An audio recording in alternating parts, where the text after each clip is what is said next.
बोलते हैं ना कि आप जब अपने एक गोल बना लेते, एक माइंडसेट बना लेते, मुझे ये करना है, तो आप उस चीज़ को अचीव करते हैं। वहाँ पर मैं ना एक सॉफ्टवेयर हाउस था, वहाँ पर मैं इंटर्नशिप कर रही थी। न्यूज़ वालों ने कहा मैं कराची यूनिवर्सिटी में एज असिस्टेंट टीचर पढ़ा रही हूँ। हम पाकिस्तान को हर तरीके से चेंज कर सकते हैं, एजुकेशन हो, फाइनेंस हो या हेल्थ केयर हो। Welcome to Bookmark Podcast. Today we have a very special guest, Fakhre Pakistan, उम्मीद पाकिस्तान, पाकिस्तान की बेटी आमना Shahzad, the youngest data scientist of Pakistan. अस्सलाम वालेकुम आमना। वालेकुम अस्सलाम। कैसी हैं आप? खैरियत से? ठीक है, अल्हम्दुलिल्लाह गुड।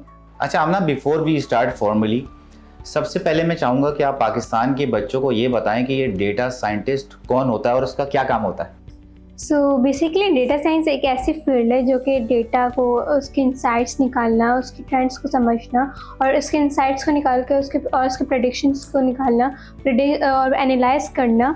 यानी कि जैसे हम देखें तो अभी हम सारी चीज़ें हम डिजिटल हो गई हैं, सोशल मीडिया पर हम आ चुके हैं, तो अब जितने बिजनेसेस हैं वो सब डेटा पर आ चुके हैं। तो उनके डेटा को हैंडल करना और ये देखना कि उनके फॉर एग्जांपल कि कोई ऐसा प्रोडक्ट हो कि जो हाई पर जा रहा है, एक ऐसा प्रोडक्ट जो कि लो पर जा रहा है, तो उसका ये वैल्यू दिखाना कि क्यों वो प्रोडक्ट लो पर जा रहा है और उसको हम किस तरह से सही कर सकते हैं।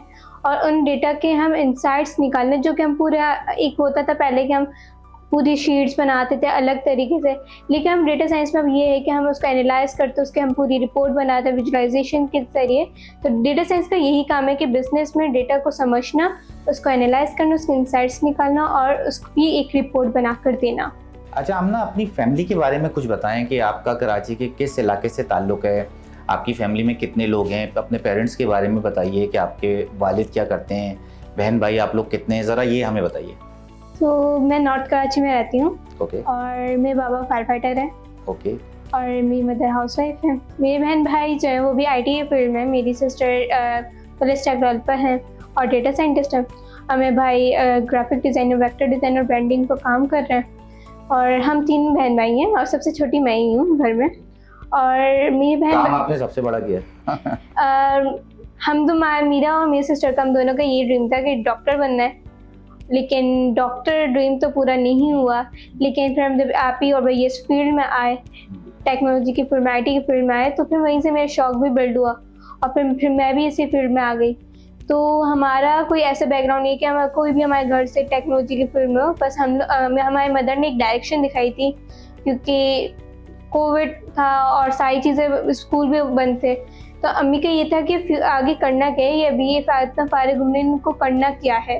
तो अम्मी ने एक डायरेक्शन दिखाई, आप ही भैया भी वो करने लगे। उसके बाद वहाँ से मैं इंटरेस्ट हुआ, फिर मैंने बोला कि नहीं अभी इसी फील्ड को पकड़ के आगे और कामयाब होना है। तो कोविड में आपकी वालदा को लगा कि बच्चे बिगड़ ना जाए कहीं?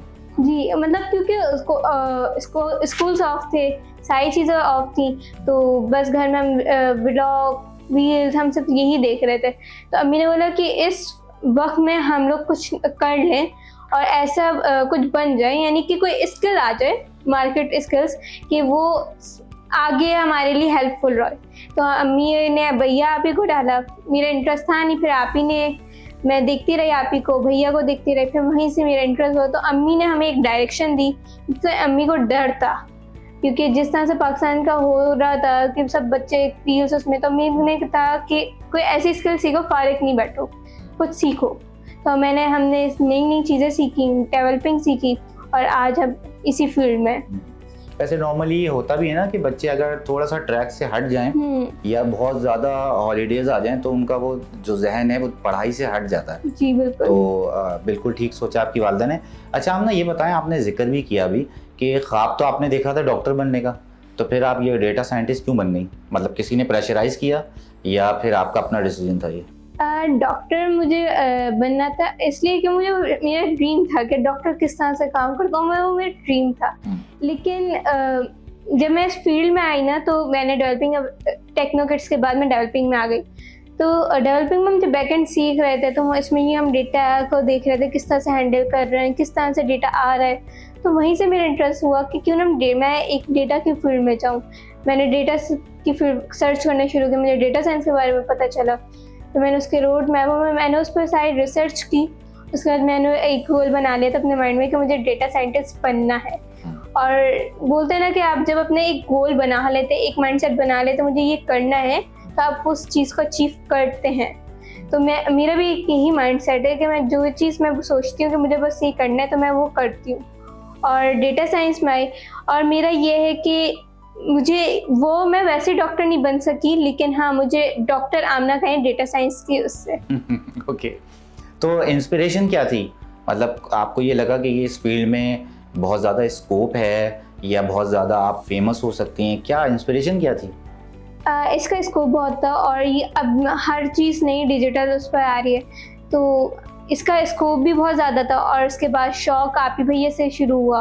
और फिर मैंने नए लोगों की, जैसे एलन मस्क की मैंने कहानी सुनी, मैंने उनकी जर्नी देखी, उन्होंने किस तरह से अपनी 12 साल की उम्र में एक गेम डेवलप किया, उसके बाद आज वो कहाँ स्पेस पर काम कर रहे हैं। तो मैंने उन्हीं की कहानी से मैं इंस्पायर हुई। और अब देखिए ना, अब हर चीज़ एक डिजिटल उस पर जा रही है और आगे पता नहीं 15 साल बाद क्या नई चीज़ आ जाएगी और हर चीज़ डिजिटल हो जाएगी, तो इसका बहुत ज़्यादा स्कोप था, तो इसलिए फिर मैं इस फील्ड में मैंने चूज़ की। अच्छा, आमना ये बताइए कि इस वक्त आप कराची यूनिवर्सिटी से एसोसिएटेड हैं, तो वहाँ पे क्या आपका रोल है? मैं वहाँ पर इंटर्नशिप कर रही थी। ओके। ICCBS डिपार्टमेंट है जो कि केमिकल एंड उसका डिपार्टमेंट, तो वहाँ पर मैं ना एक सॉफ्टवेयर हाउस था, वहाँ पर मैं इंटर्नशिप कर रही थी। ओके। मेरे 3 महीने हुए थे इंटर्नशिप को और इंटर्नशिप 6 महीने की थी। ओके। कंटिन्यू हो ही रही थी। न्यूज़ वालों ने कहा मैं कराची यूनिवर्सिटी में एज असिस्टेंट टीचर पढ़ा रही हूँ। ओके। जो कि जिस पर इशू भी हुआ, एक्शन लिया गया और मुझे फिर थ्रेड्स भी आए और मुझे बहुत से लोगों ने बोला कि आपको नहीं आना कराची यूनिवर्सिटी में। बहुत से ऐसे फ़ोन्स और कॉल्स आई, तो फिर मुझे उस जगह को स्किप करना पड़ा, इंटर्नशिप छोड़नी पड़ी और फिर कंपनी पर भी आई थ्रेड्स, तो मुझे उसको छोड़ना पड़ा। तो लोगों के सिर्फ फेम की वजह से मुझे और इस चीज़ की वजह से मुझे अपनी इंटर्नशिप खोनी पड़ी। ओके। ओके, अच्छा ये बताइए कि आपने इब्तदाई तालीम स्कूलिंग कहाँ से की आपने? मैंने स्कूलिंग अपनी नासर स्कूल से की थी। नॉर्थ कराची? जी, नॉर्थ कराची कैंपस से। नासर स्कूल में मैंने 6th क्लास तक पढ़ा है और उसके बाद जो है मैं अब होम स्कूलिंग पर ही की हूँ। ओके, ये होम स्कूलिंग का क्या, थोड़ा सा बताएं ज़रा क्या होता है?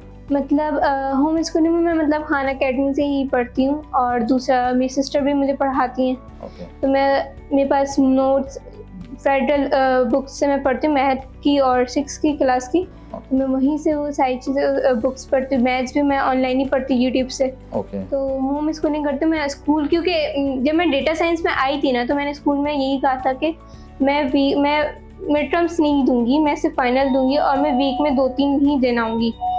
बट स्कूल वाले नहीं माने और इसलिए फिर मुझे उस जगह को स्किप करना पड़ा और होम स्कूलिंग पर आई। ओके, यानी आपकी जितनी भी अब तालीम है वो सारी ऑनलाइन है? ऑनलाइन ही है। अच्छा, हम ना ये बताएं कि हमने आपको एक दफ़ा गवर्नर हाउस में देखा, वहाँ पे आप एज ए इन्विजिलेटर काम कर रही थी या वॉलंटियर? गवर्नर हाउस में मैं तो जब मैं गई थी तो एज अ वॉलंटियर पहले मैंने देखा था, बट फिर मुझे वहाँ पर इनवाइट किया।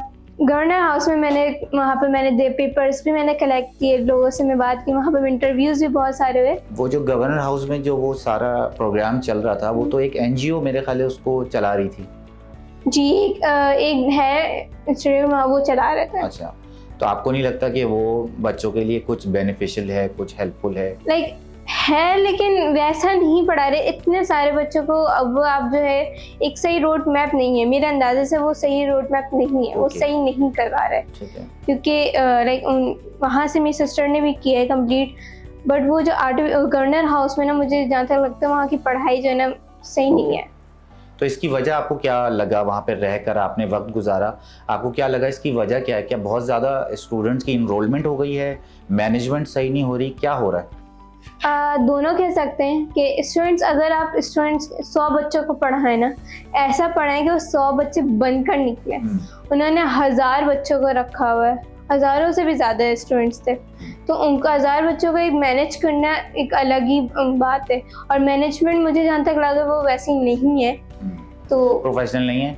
कैपेसिटी से ज़्यादा उन्होंने इनरोलमेंट ले ली है बच्चों की? प्रोफेशनल है, बट वैसे उनकी पढ़ाई नहीं है। ओके। लाइक उन्होंने पढ़ाया, सारी चीज़ें सही की हैं, तो उनका रोड मैप मुझे नहीं समझ में आया। और आपने अभी जिक्र किया कि आपने गवर्नर हाउस में वक्त गुजारा और ज़ाहिर है कि आपके इंटरव्यूज़ के थ्रू आपको सारी दुनिया ने देखा, सिंध गवर्नमेंट या फेडरल गवर्नमेंट किसी की तरफ से कोई सपोर्ट आपको मिली है? आपने इतनी बड़ी अचीवमेंट, इतना बड़ा टाइटल आपने लिया है, आप youngest data scientist of Pakistan हैं, तो किसी किस्म की कोई सपोर्ट किसी ने दी है? नहीं, मैंने आज यहाँ तक मैं जो भी बनी हूँ मैं खुद बनी हूँ, मुझे कोई सपोर्ट नहीं मिली। अच्छा आमना, ये बताइए कि आप एक माशाल्लाह डेटा साइंटिस्ट हैं, तो आपकी नज़र में आपकी फील्ड से या जितनी टेक्नोलॉजी अब आ रही है पाकिस्तान में, इसमें हम पाकिस्तान को कैसे फ़ायदा पहुंचा सकते हैं? यहाँ के इदारे ठीक करने हों, उसमें एआई की मदद से हम क्या बेहतरी ला सकते हैं, इसके ऊपर थोड़ा सा बताइए।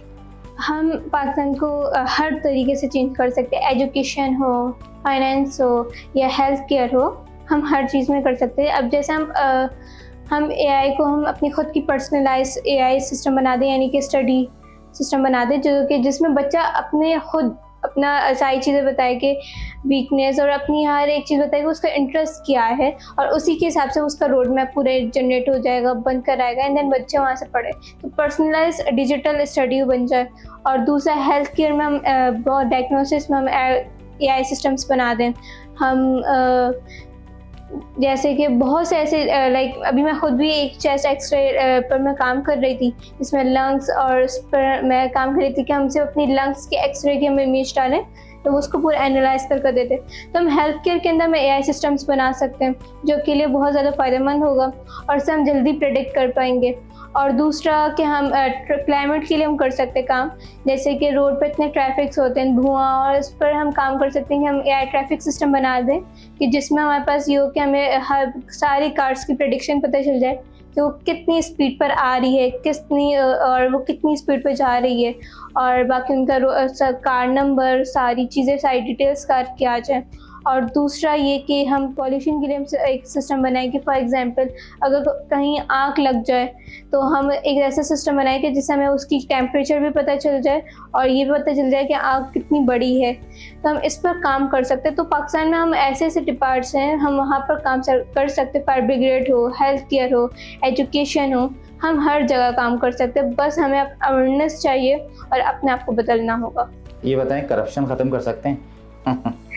वही ना, अवेयरनेस, सबसे पहले अवेयरनेस की है। अगर लोगों के पास अवेयरनेस आ गई, जैसे नेपाल में भी हुआ है, नेपाल के यानी जेनजी लोगों ने डिस्कॉर्ड पर अपना प्राइम मिनिस्टर चुना है। तो डिस्कॉर्ड पर अगर चुना है तो हम लोग यहाँ पर क्यों ना अपने अवेयरनेस लें, हम खुद अपने आप को पहले बदलें, फिर अपने एक छोटे शहर को बदलें, फिर अगर हम अपने शहर को बदल लेंगे तो हम अपने मुल्क को भी बदल लेंगे। अगर आप एक छोटे स्टेप से स्टार्ट करेंगे ना तो आप बड़े स्टेप तक पहुंच सकते हैं। बस आपको सोच आपकी बदलनी होनी चाहिए और अवेयरनेस।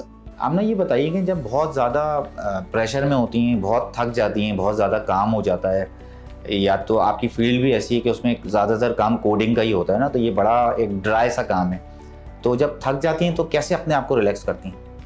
मैं पहले तो रिलैक्स, थोड़ा सा मैं आपको बॉडी को रिलैक्स करती हूँ, उसके बाद फिर मैं अपना तुर्किश हिस्टोरिकल ड्रामा देखती हूँ। जैसे कि कुरुलुस ओरहान, तो ये ड्रामा देखने के बाद ना मुझे एक नई मोटिवेशन मिलती है, एक नया जज्बा मिलता है, और उसी से फिर मेरा होता है कि नहीं अब और आगे करना है। तो मैं कोडिंग में, और सबसे बड़ी कमज़ोरी भी मेरी यही है कि कोडिंग के दौरान अगर यूट्यूब खुल जाए और अगर वहाँ पर शॉर्ट्स आ जाएँ उसी ड्रामे की, तो फिर मैं वो देखने लगती हूँ। तो वही मेरी सबसे बड़ी डिस्ट्रैक्शन भी है और रिलैक्स का भी है।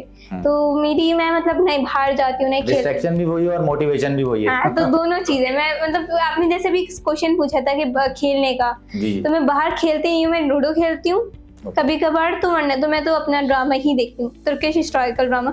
मैं और में इतने पाकिस्तानी ड्रामा नहीं देखती, मैं तुर्किश ड्रामा देखती हूँ, मुझे वहाँ से मोटिवेशन मिलती है। और मुझे उस दौर का मुझे लगता है कि किस तरह से उन्होंने वो एक और किस तरह से वो उन्होंने किया है, मुझे वहीं से मुझे जज्बा मिलता है। तो फिर मैं करती हूँ कि मुझे अब मोटिवेशन मिल गई है, अब दोबारा से काम पर आ जाओ। वैसे आपको घर वाले या मोहल्ले वाले या रिलेटिव्स बोलते नहीं कि भाई बाहर चली जाया करो, कुछ खेल लिया करो, कुछ फिजिकल एक्टिविटी कर लिया करो, हर वक्त घर में रहती हो? नहीं, मुझे कहते हैं, बट मैं कभी कभार अपनी खाला के चले जाती हूँ तो वहाँ थोड़ा सा रिलैक्स हो जाती हूँ, बट मैं घर में ही रहती हूँ क्योंकि मुझे मेरा बाहर निकलना भी मेरे लिए एक प्रॉब्लम है।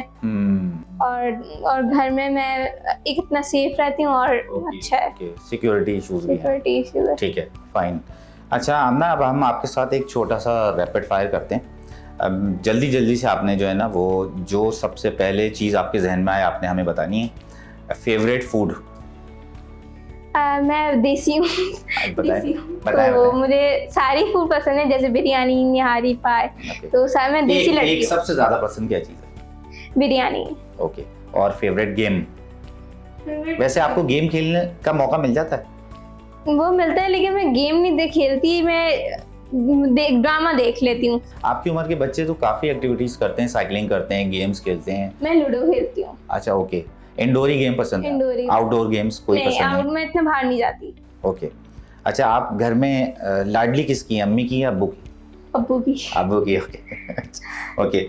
और बहन और भाई में ज़्यादा सपोर्टिव कौन है? दोनों। दोनों? एक ज़्यादा होगा कोई? बताने कुछ नहीं होगा। दोनों ही है, बट आई थिंक आप ही। बहन ज़्यादा सपोर्ट करती है?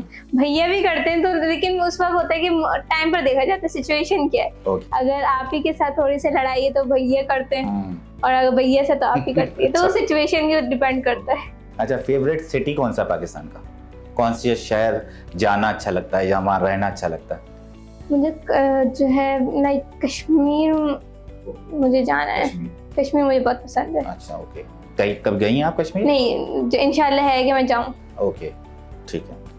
और फेवरेट पॉलिटिशियन कौन सा पाकिस्तान का? इमरान खान। इमरान खान, ओके। अच्छा, टुवर्ड्स द एंडिंग, आमना, हम ये चाहेंगे आपसे कि आप पाकिस्तान के बच्चों को एक ख़ास मैसेज दें, और आपके मैसेज से हो सकता है सो उनके बहुत सारे बच्चे इंस्पायर हो सकें, आपकी स्टोरी से इंस्पायर हो सकें। तो मैं ये चाहूँगा कि आप लाजमी कोई मैसेज दें ताकि देखने वाले बच्चे भी ये क्योंकि आपको पता है मायूसी हमारे मुल्क में बहुत ज़्यादा है। हर स्टूडेंट को, हर यंगस्टर को ये लगता है कि यहाँ पे कुछ नहीं हो सकता, लेकिन आप एक ऐसी एग्जाम्पल हैं जो लाइव एग्जाम्पल हैं कि अगर मेहनत की जाए तो सब कुछ हो सकता है। तो आप प्लीज़ एक ऐसा मैसेज दें और लोगों को जो है ना वो मायूसी से निकालें।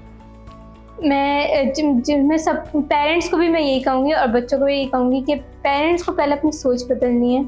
आजकल ना हम लोग एक दायरे के अंदर हैं, और वही दायरा जो बहुत सदियों से चलता हुआ रहा है हम उसी के अंदर हैं कि मतलब यूनिवर्सिटी, कॉलेज एंड इसमें ही हमें रहना है।